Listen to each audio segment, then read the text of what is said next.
Continuing education knows that at the end, students want to graduate, and we can help them do that because we take the time to really listen to their needs and we understand all the different options that are available across the campus for them.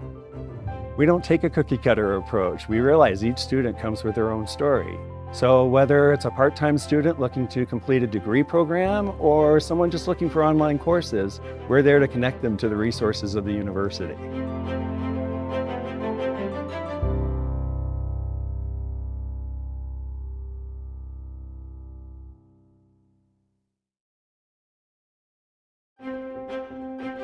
Continuing education knows that at the end, Excuse me. continuing education knows that at the end, students I'm want to the graduate. moderator here. My name is Albert Hand, and for recording purposes, today is Wednesday, April 10th, 2024. It's 3 p.m. This is panel number 1798, titled Cybersecurity and Espionage, What's Happening in the World. Before we get started, the University of Colorado at Boulder honors and recognizes the many contributions of indigenous peoples in our state. CU Boulder acknowledges that it is located on the traditional territories and ancestral homelands of the Cheyenne, Arapaho, Ute, and many other Native American nations. Their forced removal from these territories has caused devastating and lasting impacts, while the University of Colorado Boulder can never undo or rectify the devastation wrought on indigenous people. We commit to improving and enhancing engagement with indigenous people and local issues locally. Moving on, what we will do is we'll have the panelists, I'll introduce the panelists. The panelists will have opening statements. We will move on from that, and after we've had a full discussion of the issues raised by this very interesting topic, we will have a Q&A. We'll reserve the end of the discussion for that Q&A. We're using a note card system. You people who've been to other panels are familiar with that. To receive questions from the audience at any time in this session, simply raise your hand to request a note card and pencil from one of our producers. There are two producers around here, and they will give you a note card. Write your question legibly. If you're a student, and when the note cards are written, they'll be brought up to me, and I'll ask the panelists questions. If you're a student, please note that in your question on the card. When you finish, raise your hand. When you finish writing it, raise your hand. The producer will bring it up to me, and I urge everyone to please make your questions brief and to the point.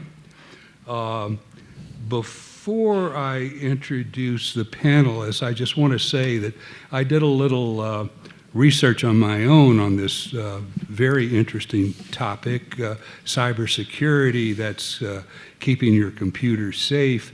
And I was interested in what antivirus software there was available to help solve some of the issues that cybersecurity raises. And when I encounter this kind of thing, I go to Consumer Reports. And Consumer Reports has a list of all of the antivirus, the alternatives. And the number one and best scored antivirus protection is Kaspersky Security Cloud free antivirus software. To put that into some context, Norton antivirus, with which you may be more familiar, scored 76. So Kaspersky Security Cloud is 80. Norton, which we are more familiar with, is 76. Only in Consumer Reports there is this alert. The Federal Communications Commission has added Kaspersky Lab, a Russian firm, to a list of companies it says pose a threat to national security. Previously, and this is the top-rated antivirus, previously in 2017, Kaspersky Lab products were banned for use in federal computer systems.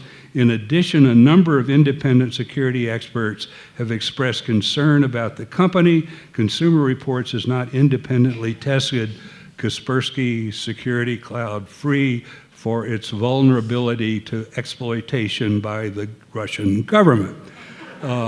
This is a big deal, cybersecurity, and I hope that our panelists will elucidate that. Our panelists are a CWA stalwart, Joe Cirincione. Good? Good. Terrific. Okay, right. And he is very versed in cybersecurity. He's a national security analyst, Council of Foreign Relations, advised John Kerry, Hillary Clinton, Barack Obama, Bernie Sanders, and Elizabeth Warren. We are right over there is Laura Harder. Are you in the Air Force now or the Army? The Air Force. The Air Force now. Boo. No. You're in Colorado, Man, man. this is on. Be careful. No. There's That's all right. And their biographies, by the way, are available online, full biographies. But Laura is a veteran in cybersecurity affairs. And our third panelist is John Spencer. John Spencer is like a world expert on urban warfare. He's published many things on urban warfare. You are in the Army now? Retired 25 years. Retired. He's not quite sure what his tie-in to cybersecurity is. I'm going to make one. But if you have any questions about urban warfare and what's going on in Gaza and stuff like that, here's your guy. He's your guy. So each of these three panelists will give opening remarks, and after that we're on our own. Go ahead. Thank you very much. Thank you. One of the audience members here came up to me just before this panel and said they had heard our Apocalypse Now panel this morning, and it was really depressing, and it got them worried. You ain't heard nothing yet. This is truly terrifying. So here's my introduction to this. I do not have the expertise that Laura does on this, but I do know something about the intersection of cybersecurity and nuclear weapons, and it is not good. It is not good. If you do an internet search for cybersecurity and nuclear weapons, you quickly come up with 3 current studies on this, one by the General Accounting Office, one by the Nuclear Threat Initiative, one by the National Academy of Sciences, and they all say that our nuclear weapons are vulnerable to cyber penetration. In other words, things that, we can go into more detail about this, but basically, a determined hacker can get into our nuclear systems and ensure that nuclear weapons do not launch when we want them to, and possibly that they will launch when we don't want them to. And that's just the beginning of the problems we have here. And we've known about these kinds of problems for 15, 20 years now, but as the GAO report says, the government is only beginning to get its handles around this. Our efforts to identify, assess, and mitigate cyber risks are still in the early stages of development. The agency in charge of this, the Nuclear National Security Agency, is still trying to inventory systems with potential cybersecurity vulnerabilities. should be disturbing all by itself, but let me give you something just a little more specific about what we're talking about here when we talk about cyber penetration of a weapon systems. And we have some inkling of this by the experience with the Stuxnet virus that the US and Israel jointly developed to penetrate the Iranian centrifuge program. And this was one of the first cyber warfare weapons introduced into a conflict. So the Iran conflict. It was also one of the very first to make the leap from software to control of hardware, so that instead of just going in and getting your credit card information and being able to monitor your keystrokes, it could actually take over machines and make them do things the operators didn't mean for them to do. And what it did in this case was, starting around 2007 to 2009, 2010, it got into the centrifuge program, which was air-gapped, meaning the machines were not connected to the internet. That was a level of security that most people thought would protect them from cyber. No. They got a thumb drive. Somebody got a thumb drive, one of the Iranian people, either because he was a spy or because he was duped, connected to the system, and the virus went into the system, and it stayed there undetected by the Iranians for years. And what it would do is give the centrifuges, very delicate instruments for enriching uranium gas, it gave them orders to speed up and then slow down, speed up and slow down, until they broke. And while it's doing this, it's sending messages back to the operators like in a bank heist where the guys have broken into the vault, but they hack the video, so the video shows nobody's there and they're blowtorching the safe. It told the operators that everything was fine. So thousands of centrifuges, we estimate about 2,000 centrifuges, were destroyed in this process, and the operators couldn't figure out what was going on until somebody broke the code and realized that this software was infiltrating other operating systems around the world and was a real problem and had to be dealt with. That just gives you an inclination, some sense of the kinds of things we may be able to do to advanced military systems through cyber warfare alone. Hi. Hi. All right. You tell us what we really should be worried about. Well, gosh. So, just by a show of hands, anybody here actually know what cybersecurity is? You really do? Okay, perfect. For those of you that didn't raise your hands, you have a system, right? Your phone, for example, the cell phone, the smartphone in your hand, is a computer, right? You have a computer probably in your home, a laptop of some sort. But your car is a computer today. Today, all of the things that are connected, there are lights, there are locks on your doors. All of those things are connected to the internet. What we try to do and achieve in cybersecurity is to try to keep things from not going the way they're supposed to. We want to keep the confidentiality of your data. Do you want your social security number to be given out? Would you want it published in the paper? Is your social security number today available on the internet? The answer is probably yes. Your credit card number is for sale right now for $3 on the dark web. We buy them by the thousands. So what we try to achieve is some sort of measure of security for you between your life, your finances, your healthcare information, and all of that by enabling, imagine a castle. And the castle has a moat, and it has doors, and it has people on guard. We call that defense in depth. We use multiple things like firewalls, routers, switches, antivirus, malware detection, all of those tools to try to protect whatever the thing is. Unfortunately, with issues like Stuxnet, it was not just that there's a cyber attack, but there was a social engineering part of it. Cybersecurity is most vulnerable when people are involved. When you can get a scientist to take a thumb drive and plug it into the closed air-gapped network, and it causes kinetic effects, right? There's physical effects. But this isn't a lone case. This happened to Tesla. There was a state actor from another country that engaged one of their scientists who happened to be from that block region, and they offered this person millions of dollars. Do you know what that individual did? Do you think he took the millions of dollars? He didn't. He reported it. But had he, those folks would have gotten information about Tesla. The reason that espionage is so important today is because data is valuable. Imagine the most expensive thing that you buy.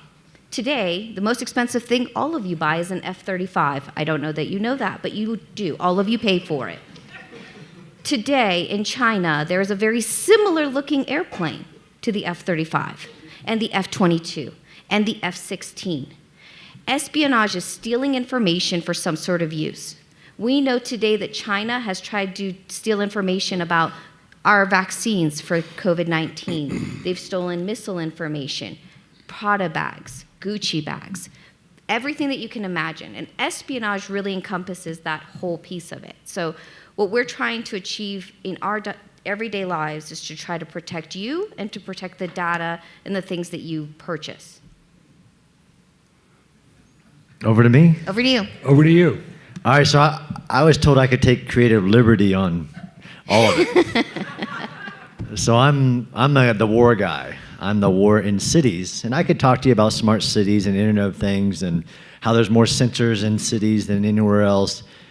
But in this creative liberty I'm going to take with the current and future threats in modern cyber age, I'm going to really agree with Laura on, the enemy doesn't want your money. He wants your data.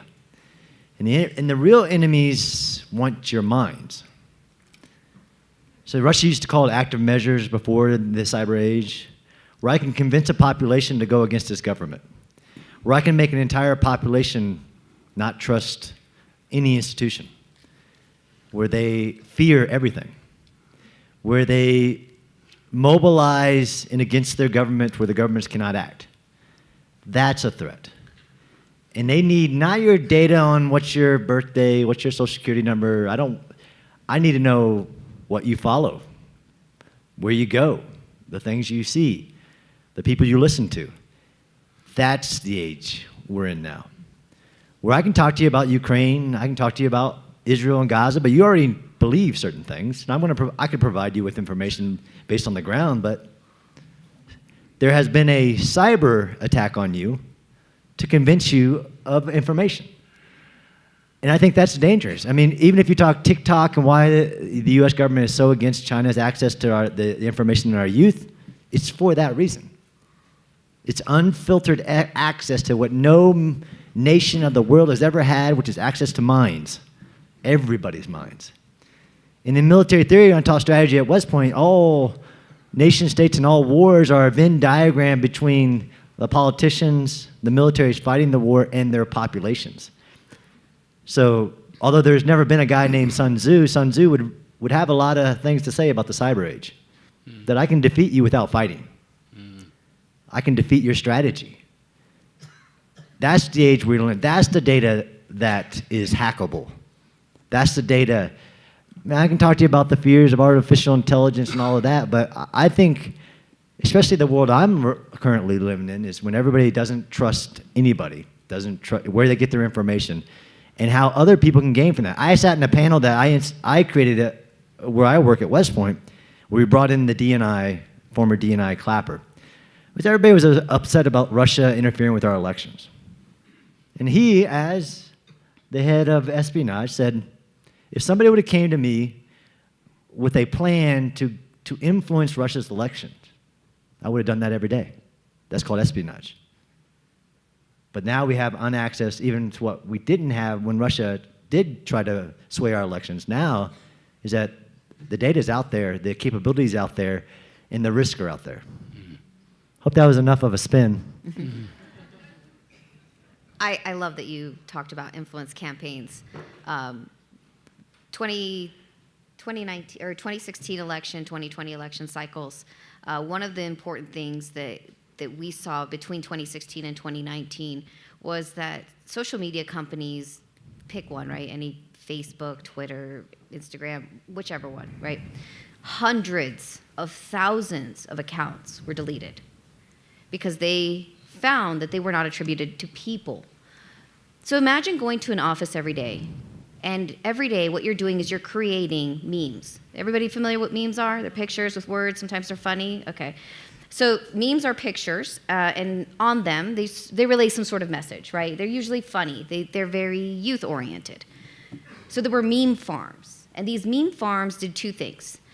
They would create dissent between groups, right? Between people who were white and black, people who were Republicans and Democrats, people who were young and old, and all of those memes were created by the same people because the only goal was to create dissent. This was an entire cyber campaign. It happened for an extended period of time, and it caused a lot of issues for us socially, right? There were folks that were Black Lives Matter and anti-Black Lives Matter, and the people creating this were not Americans. But we created an echo chamber where we kept encouraging and retweeting and reposting and liking messages that were being created in a way to sway our opinion. And that's really important with cyber. Everything that you do today, if you think about it, how many of you pay bills writing a check and sending it? Or do you use your mobile device? Right? We are so connected perpetually to these devices and with who we think is in our community. And it's important to note that sometimes those people in our community or the groups we belong to aren't real. They aren't really those people. And the messages have to be really closely monitored by yourself. When you see something, one of the premises in social engineering is if it causes an emotional reaction, you should think twice. If it causes you to become incredibly angry, you are probably being influenced. And so fact-checking is one of the things that you can do. Validate where it came from. Where did the source come from? Has anybody been hanging out in artificial intelligence? Anybody looking at stuff? A little bit? Last year, there was a picture of an explosion at the Pentagon. It was an AI-generated image. It caused the stock market to take a dip. It caused financial harm. Was it real? No. It was an artificial intelligence created image. And so people thought that they wanted to be the first ones to announce that this thing happened. It went on Twitter. It spread all over Twitter in a matter of minutes. And those are the types of things that we want to just bring attention to when it comes to this part. Elon said I had to say that. That's X. I'm sorry. I get a royalty every time I correct somebody. Do you get 10 cents? Yes. Okay. That actually brings up something that is kind of a thread in these comments is what is the role of artificial intelligence in this area? And I think there may be two aspects of it. One, Laura alludes to, that artificial intelligence can generate bad stuff. But artificial intelligence, on the other hand, can generate good stuff. And I wonder what you guys think of that. You're not even scratching the surface here.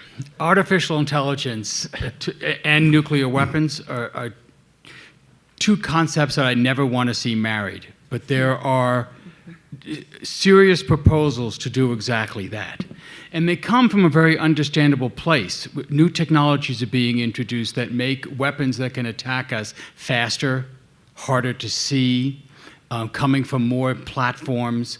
So if you have a nuclear command and control system that is based on launch on warning, which we do, meaning if you see an incoming attack, you want to launch your weapons before they get hit, then you have a matter of minutes to make this decision. And if that attack is suddenly coming from, for example, a hypervelocity maneuvering warhead with stealth technology that you can barely pick up, it might be impossible for a human operator to detect that threat in time and respond to it. So, some people in the Air Force are suggesting... Not the Army. Nothing, I wasn't looking at anybody. Suggesting that in this new generation of nuclear weapons that we're developing, we're modernizing all our nuclear weapons, so all our missiles, bombers, submarines, warheads, production facilities. It's going to cost about $2 trillion over the next couple of decades. And this will be state-of-the-art weapons with better computers. There's a suggestion that we net them all together, so that we can centrally control them in a way that we can't do it now. And because of these new threats, we should put control of this under artificial intelligence. And before you say, don't these people watch the movies? Have they never seen Terminator? Do they not understand what? And the authors of this article saying, yeah, we've seen Terminator, but here, don't worry, there will always be a human in the loop, meaning there will always be a human required to actually push the button. But who's going to tell them to push the button? The computer program that is detecting the threat, determining the proper response, and making a recommended order. So this stuff is scary right now. It is going to get much more terrifying in just the decade ahead. You want to go first? No, I got some thoughts on AI, but go ahead. Okay. So AI is a really interesting topic in cybersecurity. Imagine for a second how many times your computer does something. Every time that happens, it's called a log. And so people used to have to read logs, and it's the worst job ever. Sorry for all the folks that have had to do this in their lives. Cybersecurity is leveraging artificial intelligence both in good ways and in bad ways. And I'll tell you a little bit of both. In a good way, right? The detection of malware, the detection of ransomware, the detection of bad things happening can be automated and can be enhanced. It's called a force multiplier in the military by using artificial intelligence. We can teach it, right? We can teach systems to detect what is normal traffic versus what's abnormal traffic. Here's the thing that all of you need to know. We have been using machine learning and artificial intelligence in cyber products since the 1980s. The thing that filters out your spam, that uses machine learning.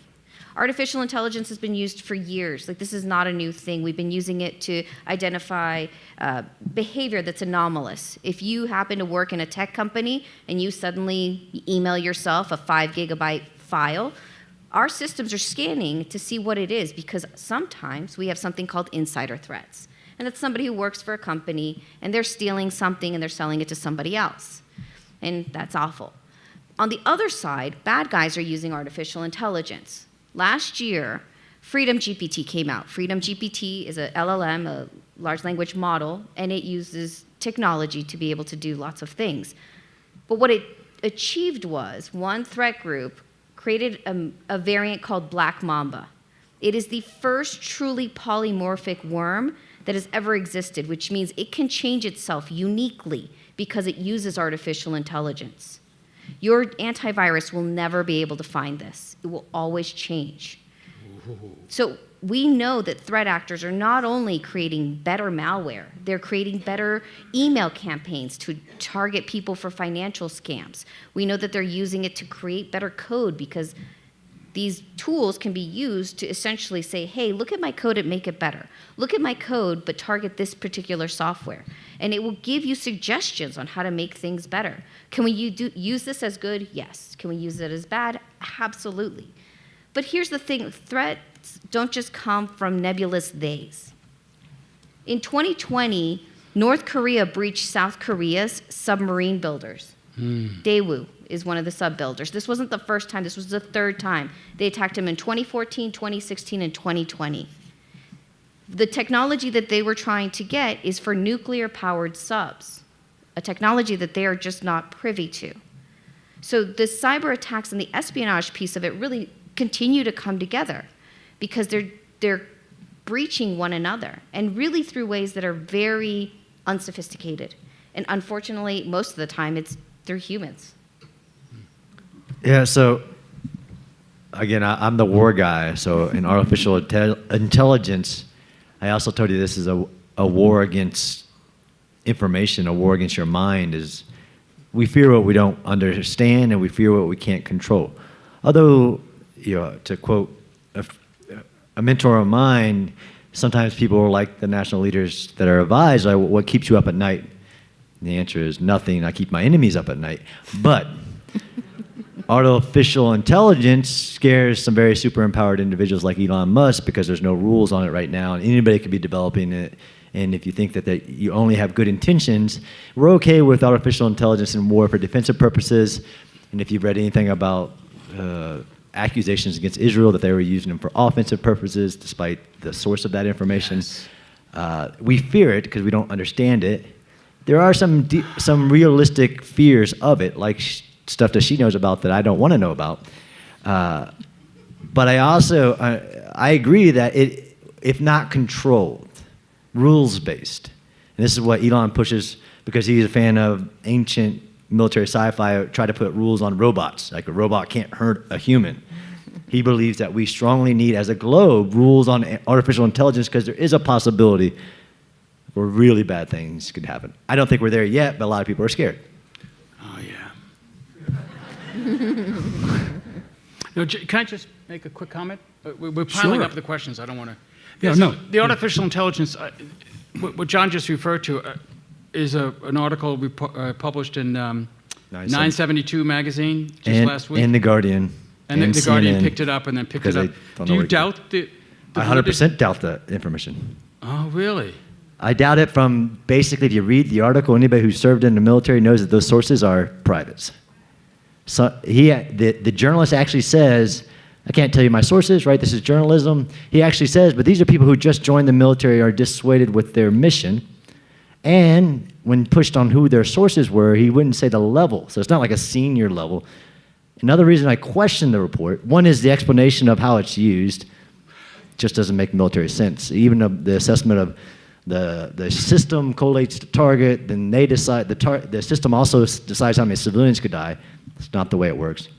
And the Israel government didn't say like, no comment, right, in a classified system. They said, I holistically, emphatically, that is not a true statement what that system, Lavender, Gospel, anything, does. Okay, let me just tell you the story, then we can decide whether this was the second report they did on Israel's use of artificial intelligence in targeting, and because they wanted to conduct such a high tempo operation, the article reports, the Israeli Defense Forces used artificial intelligence to help with the target base, to decide what targets to be hit. And in this case, they correlated all the information they know on known Hamas operatives or people suspected of being a Hamas operative, and they plugged that all into the system, and then they asked the system to target those individuals, and they wanted to target them at the most opportune time to assure a kill, and that was usually when they were going home to their apartment buildings, to their family, and that's when the strikes were ordered. And the parameters they were given was that they were going to change the acceptable civilian casualties per strike from close to 0 to 15 to 20 for a low operative to up to 100 for a high Hamas operative. And this is why this is what the article says. This is why you saw so many casualties, because the Israeli forces decided they could do this in a more efficient manner with artificial intelligence, and if they just changed the parameters and accepted higher collateral damage, they could kill more Hamas operatives, and that's why we're seeing very large bombs dropped on residential buildings.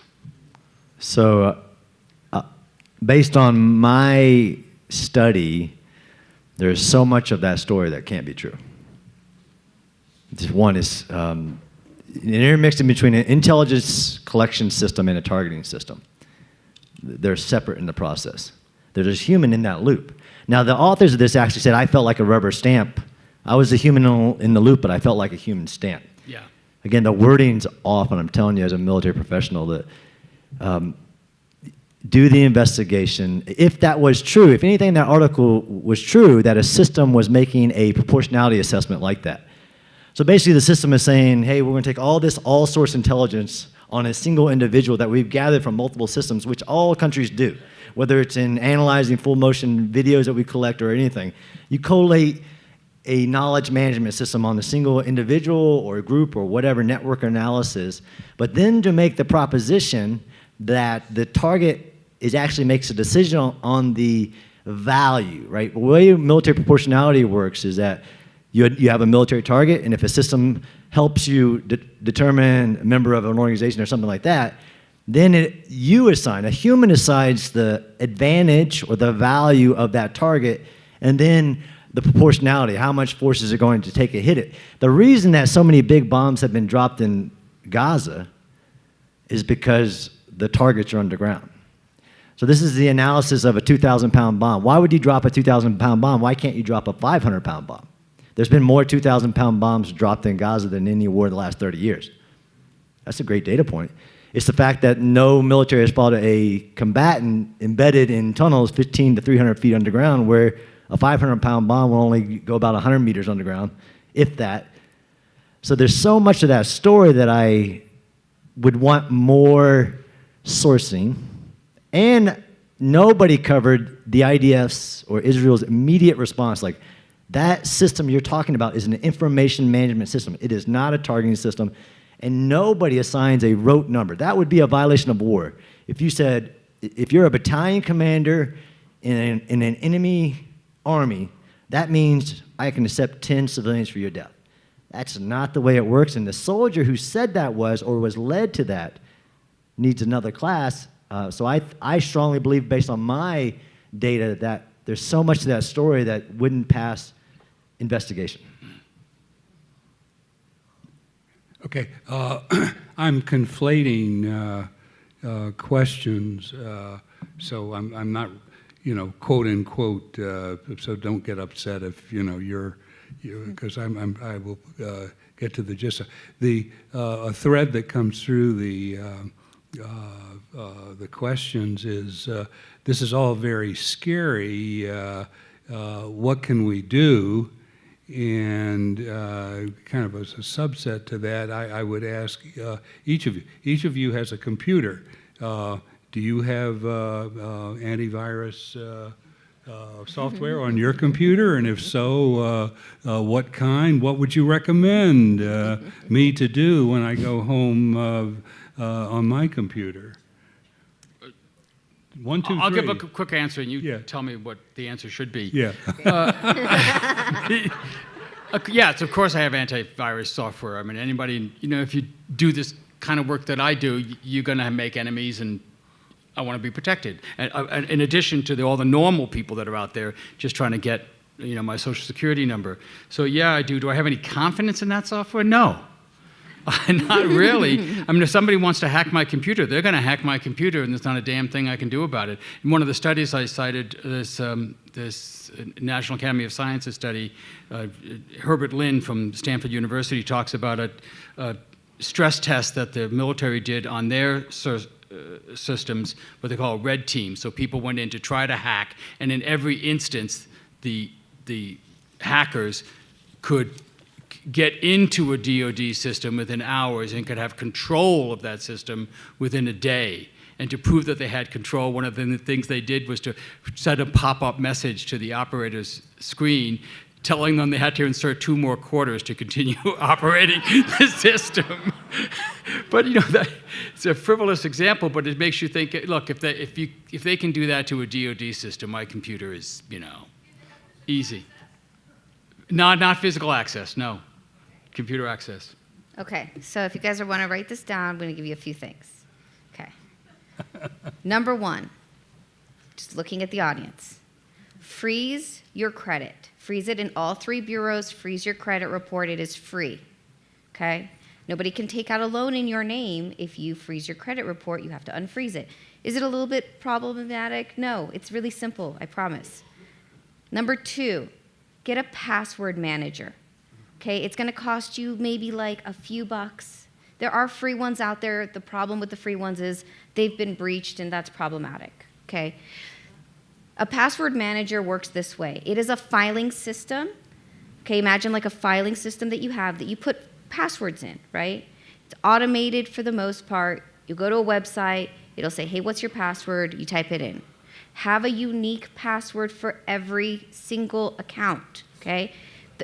You don't have to remember it because the password manager will fill it in for you, including the username. You don't even have to think about it. You don't have to think about making complex passwords.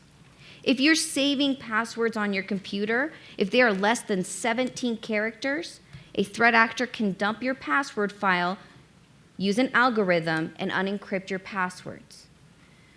If you want to know if your passwords have been breached, go to haveibeenpwned.com. Have I been what? Pwned. Pwned is spelled like owned, like I own something, but with a P. I know, it sounds crazy. Haveibeenpwned.com. Put in your email address, and it'll tell you if you have been in a breach. I will tell you that most of you, probably 80%, have. Have a have a different email address for your bank accounts than everything else. Period. Just get a free email account and use that one for your banks. So I was using CWA 2024 exclamation point. The formula, right? The formula for passwords is to make it something hard. But if it's hard and you can't remember, what's the point? Okay? Use a password manager and it'll do it for you. Do not use the same password over and over again. There's something called spray attacks. They take the password that they found because you used it for, I don't know, some sort of yoga studio, and it also happens to be the same one as your bank. Okay? The intelligence piece to find out who you are is really simple.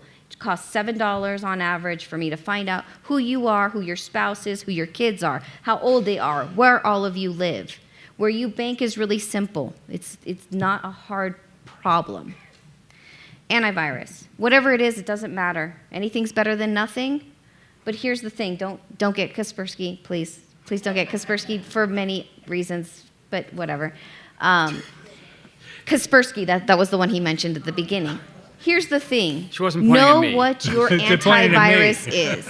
Here's the threat that happens to many people. If you are over 50 years old, you've probably been hit by this. You're going to get an email telling you that your Norton thing has expired and you need to pay. Listen, those are scams. I'm so sorry. If you get a phone call from Microsoft telling you that you have a virus and you need to pay them to help fix it, no, that's a scam. Hang up on those people. Know that we are not proactive.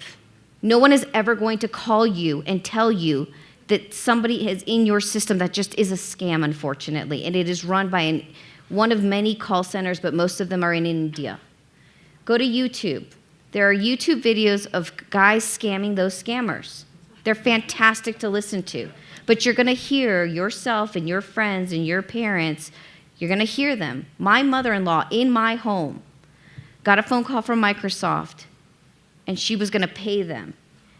And so I had to quarantine her computer and re-image it. If you are going to connect to public internet anywhere, Starbucks, like McDonald's, I don't care, use a VPN, which is a virtual private network, okay? You can get one. They're very inexpensive. What this does is it creates a tunnel. So the information that you're sending back and forth on the internet is encrypted. It's like it's scrambled, right? The reason I want you to do this is because people like me go to places like the airports with permission, and we steal information from the air. We will pose as Starbucks. We will pose as McDonald's. And because one time you ever connected to let's say Starbucks Wi-Fi, your phone, for the most part, unless you've changed it, automatically defaults to connecting to that. And I will make my signal look the strongest, and you won't recognize it. If you use a VPN, it doesn't matter. We won't be able to detect most of your information. If you're not using a VPN, I can read your passwords. I can read your text messages. I can read your emails in the clear, which means, like, imagine you put your message into an envelope, and that envelope is transparent. When you send emails that are with no sort of protection or encryption, that can be read. So those are the basics. There's lots of others, but like those are the big ones. Can't the password manager be hacked? So some of them have not really been hacked. Here's the thing is you have a file, and in that file there's a filing cabinet, and there's individual files are in there that are those passwords.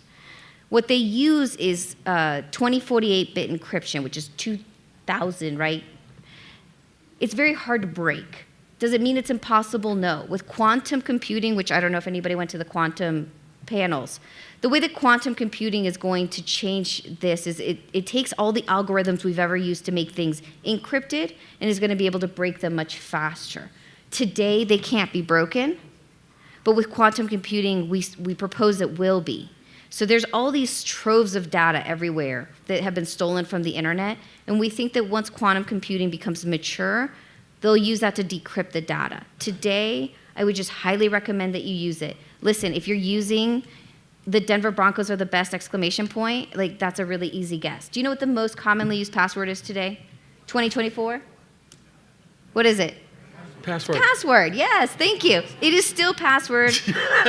1, 2, 3, 4, 5, 6 is the most common one. If it's 6 characters, password is the number 2 in 2024. So when are you going to do when encryption is totally blown? Well, actually, that's already been addressed. NIST, which is the National Institute of Standards and Technology, they're right down the street. They actually came out with new quantum cryptography. There are new standards, and they're being enforced in a lot of places. You're very valuable. I disagree that you are not important. You are valuable. Your credit card number is $3 each. Your PHI, which is your personal health information, is $60 on the black market today, right, on the dark web. Your information is valuable, but approaching you specifically, right, if somebody tries to have a relationship with you online, they're going to steal money from you. A lady here in Colorado lost $250,000 last year in a romance scam called a pig butchering scam. You are funding North Korea. You are funding Russia. People who are involved in this are literally funding our enemies. So you are very valuable. So the only thing I would say to that's amazing. I have to go home and make some changes. I would say is make sure you know what information you're sharing. That's not like put fear in anybody, but I have to take special measures because of the special places I go. Like turning off location when I'm taking a photo. Don't share a photo with metadata on it. Mm-hmm. So every time you post something, this is why, again, TikTok is such a great threat to everything, is that the user agreements on what you agree when you sign up for the service to share with them and your data. So just know what data you're sharing. If you're okay with it, that's fine. But know what data you're sharing, and if you really start looking into it, whether it's the watch I'm wearing is tracking everywhere I'm walking, everywhere I'm going, where I visit every day, where I get my coffee, you just know that you're doing it and be cognizant of it. Also surveys. Guys, don't answer surveys. Please, for the love of God, don't say what your favorite car is, your favorite color, what street you grew up on. These are the questions your bank asks you to recover your password. Please, for the love of God, don't answer surveys. Tesla, Thornton Street, blue.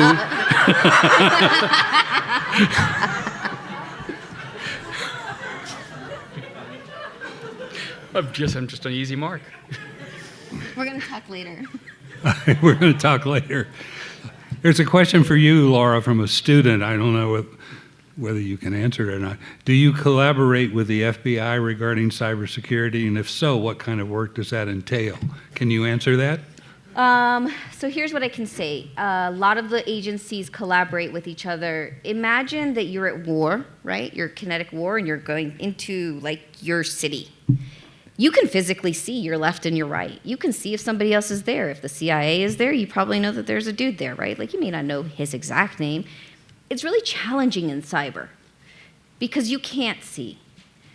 This is a challenge that we have in this domain. As an offensive officer, which means we do hacking. Offensive officers do hacking for the government. Defensive officers essentially protect. Okay, that's the difference. If you are doing an offensive mission, you have to deconflict with other agencies, and the reason we have to is because we need to know whether or not somebody else is there, because we cannot physically see them. Because computers look like computers on the internet. It's really hard to tell them apart. We can see their operating system, but we can't tell if it's Bob or if it's John or if it's you, right? So the collaboration is really interesting. Here in the state of Colorado, there's a really cool program. Have you guys ever heard of if there's a fire or a flood, they call FEMA, right? And they'll activate, right? There'll be a whole activation. We have something similar for cyber. So say your school gets hacked and they want help from somebody, they can call the governor's office, the attorney general's office, and they can actually ask for service members to come in and help do incident response, disaster recovery, reconstitution. So there's some really cool efforts. Colorado does an amazing job. Arizona does too. Some of the folks that I've had the privilege of working with in the military have done these really cool engagements to do either penetration testing or helping with some sort of recovery efforts. The government, for the most part, is very collaborative. The FBI wants you to protect yourself. They want to protect small and medium-sized businesses. There are tons of tools. There's tons of things available that are free, offered by the government because they really just want you guys, all of you, and as business owners and as business people, right, to be able to help each other out as best as they can for as little as possible, because let's be honest, some of this stuff is expensive. I'm getting words or things that I don't understand. I don't know what a UAP is. I don't know what a UPN is. But how does the potential threat of UAP technological capability factor into security concerns for this country? And what is UAP? Unidentified aerial phenomenon. Oh, that's right. Oh, We don't call them that UFOs We do not. anymore. Laura, come on. Okay, This is- so UFOs are doing what? how do UAPs factor into this? Right. How does the potential threat of UAP Our technological extraterrestrials capability trying to- Wow. factor into security concerns for this country or the world? I will confidently say that I am not an expert in UAPs. Do you know anything about aliens? I come in peace. I have no idea. Three Body Problem's really good on Netflix. I know that. We'll have to take a And pass. I mean, that's all going to be classified, but I mean, threat is a threat. I thought they declassified all of it. Area 51, yeah. Yeah, I don't know. I wish I did. I'm so sorry. I have no idea. Do you know what a UPN is? Are UPNs safe against cybersecurity breaches? What? Is that a V? VPNs, I guess. Okay. Oh. Oh. Okay, got it. Oh, all right. It looks like a U. Okay. So let's move all the way back to the beginning. A VPN is a virtual private network, okay? They can be made by lots of different companies. So if you're going to buy one, know which company you're going to go with. I'll tell you which one I use. I use NordVPN and I use Proton VPN. There's reasons for it. NordVPN just happened to be one I really enjoyed using. I just recently went to Proton VPN because Proton is hosted in a place where they can't release your information. Those are the reasons I went with it. Are they susceptible? Yes, because I have seen free ones, especially in the Android market, that actually didn't work at all. The problem is that, unfortunately, people don't vet things. It's okay, it's not your fault, it's a lot of work. So if you are going to use a VPN, just double check where you're getting it from and who you're getting it from. Again, if it was manufactured in China, I don't recommend getting it. Here's the reason why, and not because I have anything against China. I mean, not real. Okay, maybe. There's a law in China that says the data that is in China belongs to China. If you are using Amazon Web Services, some of those are replicated in China because there are data centers that are there. You may not think that you're important, right? But maybe there is somebody who's a journalist. And if they want to get that information, they have the right to. But the same is true here in the United States. We have laws in the United States that allow, with the use of judges and getting, permission, they can get information about us as individuals as well. Most of you are not committing crimes, I hope, right? You didn't come here to learn how to commit crimes. And if you did, I'm sorry, this was the wrong panel.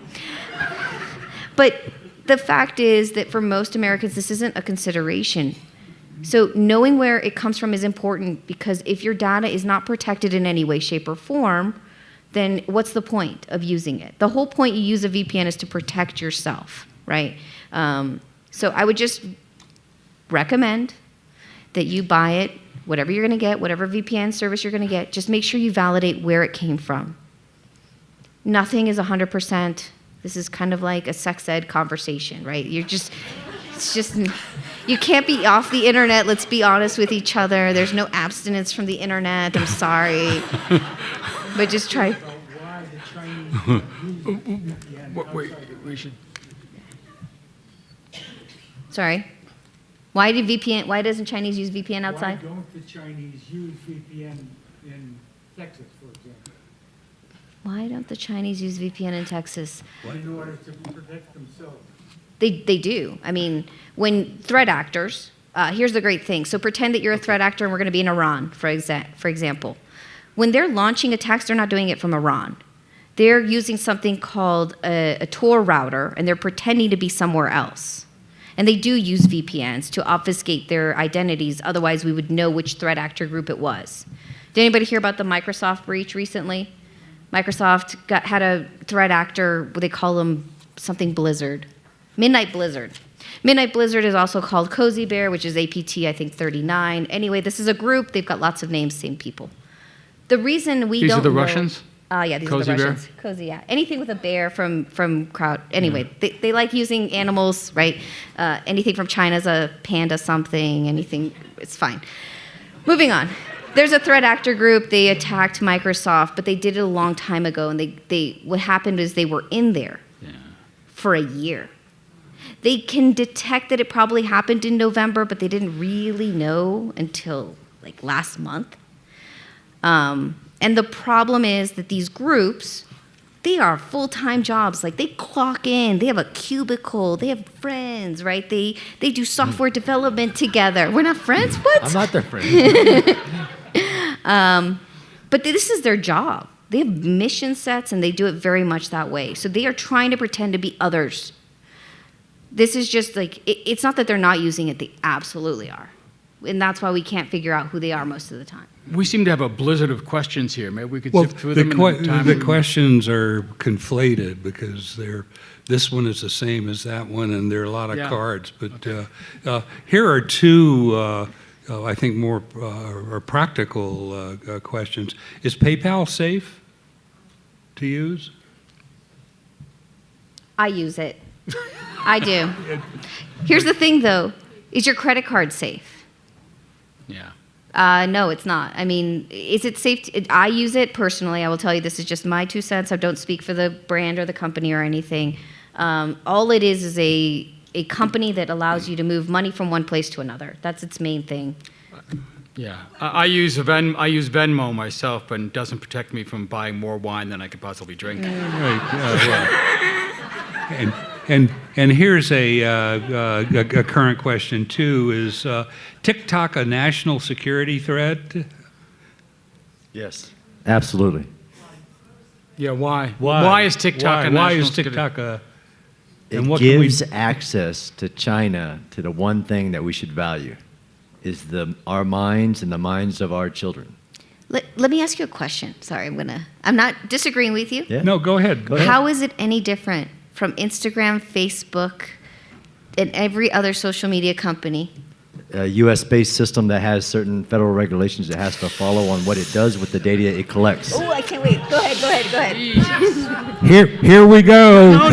No. It's not a disagreement. It's just like those regulations don't seem to be stopping, actors from all over the world from using those systems to spread, false information, and sometimes willingly with the cooperation. I mean, there's a reason that Alex Jones' podcast is called InfoWars. Yeah. I mean, he is waging the kind of war you say. So But why? What makes this a Chinese-owned company a unique threat? So if you, like you quoted earlier, read our national security strategy, who is our biggest threat to the United States' interest or way of life? China. Yes. So who do I start with my priorities of not giving unfiltered access to our population, which can influence the government, which can influence procurement, everything that we do.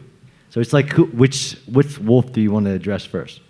But what's the information they'd be gathering? Is it? This is a genuine question. So the China gets the data, it all goes through, I guess, Chinese servers.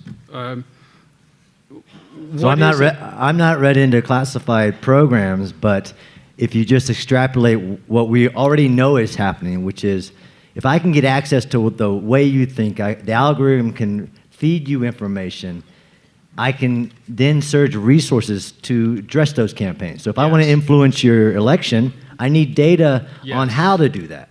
Yes. So the fact and they that would be able to get that in a way they can't possibly use Twitter or Instagram for. Correct. Okay.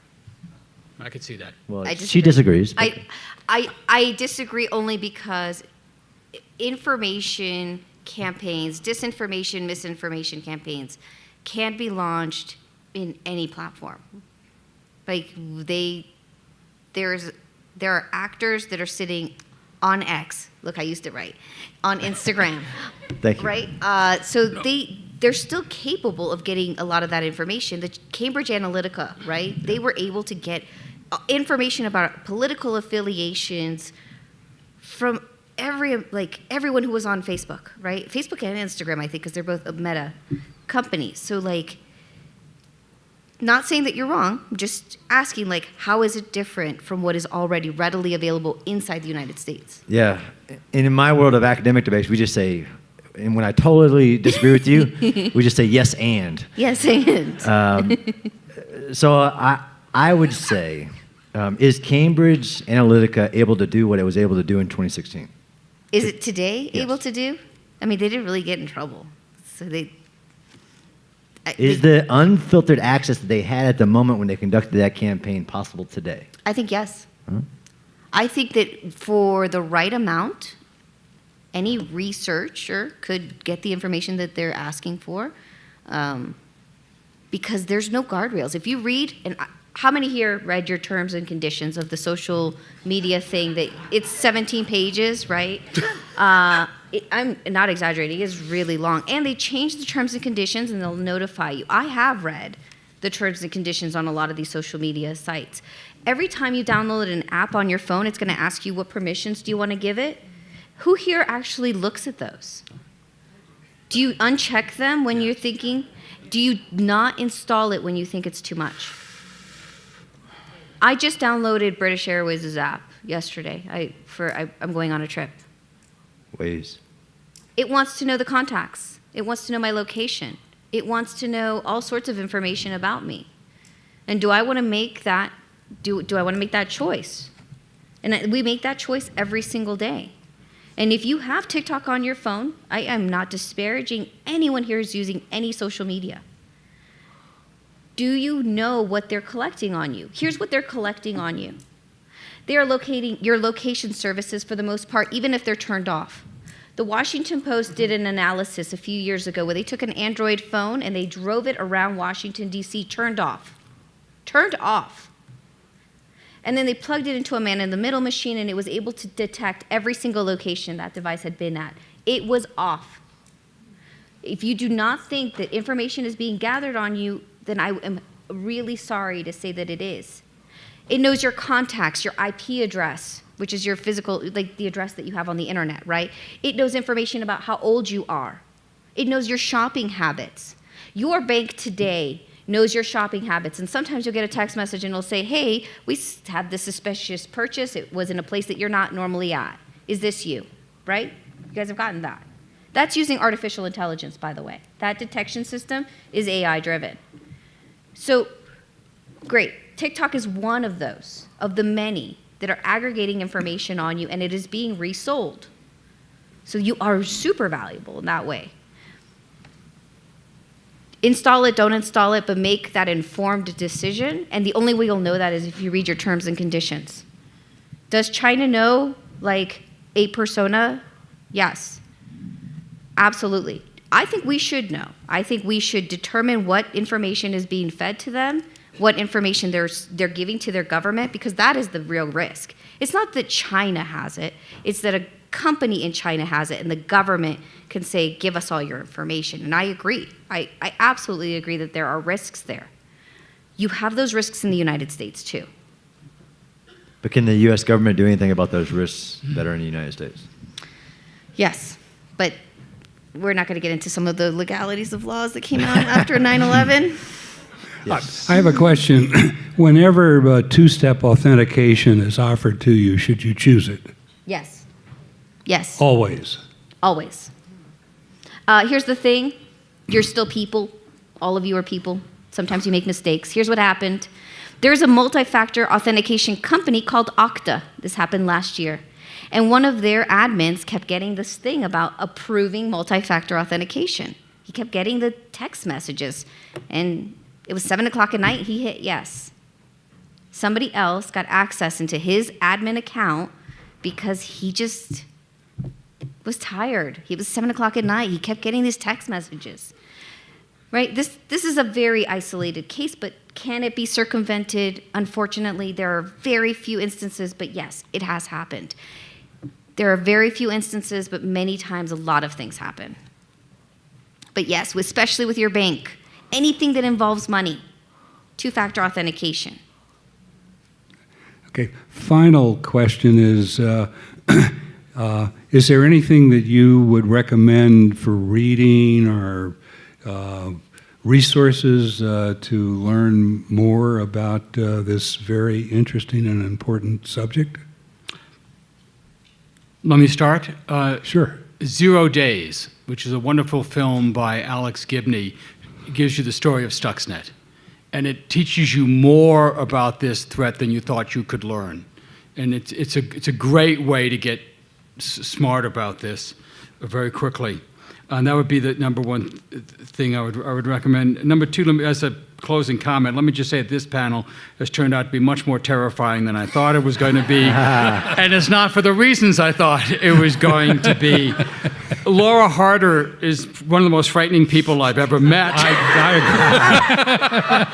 And I just have a couple of questions for her. And you just met her, right? I just met her. I just have 3 questions for you. What's your favorite car? What street did you grow up in, and your favorite color is blue, I assume? Oh, here's my favorite answer to this.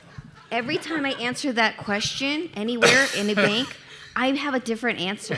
And none of them are the right one. So even if I told you where I grew up and my favorite color and what car I drove, in my password manager, I actually write what answer it is. A lot of times, my answer is Nunya, because it's Nunya business. Okay, so what should they read for more information? All right, let's be honest. Some of you are not going to ever read. That's fine. Go to a podcast. There are some great podcasts. If you're interested in kind of the crazy stuff that goes on, Malicious Life is a great one, and Darknet Diaries.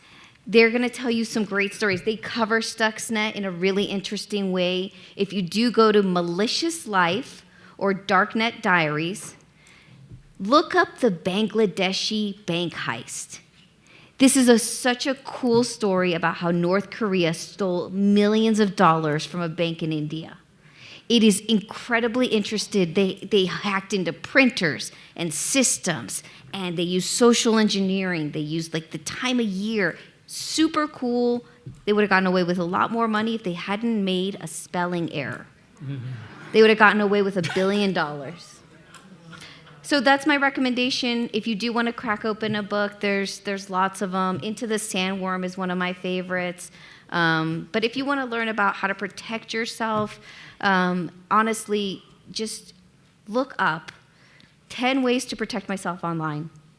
Don't buy anything right away. Just read it. It will tell you the same things I've told you. We've been singing this story for 15 years.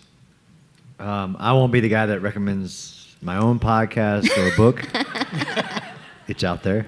I would say I really enjoyed Elon Musk's biography, to trace the history of PayPal, to trace why he feared artificial intelligence and doing something about it, to the evolution of the servers of X. All of that is just interesting for me as a war guy to have a deeper understanding of those 3 issues. Okay, I'm with Joe. I'm leaving here much more terrified than when I came in. And I want to thank all 3 of our panelists for what I think has been a very interesting. Thank you. You are scary. You are a piece of work. Continuing education knows that at the end, students want to graduate. And we can help them do that because we take the time to really listen to their needs, and we understand all the different options that are available across the campus for them.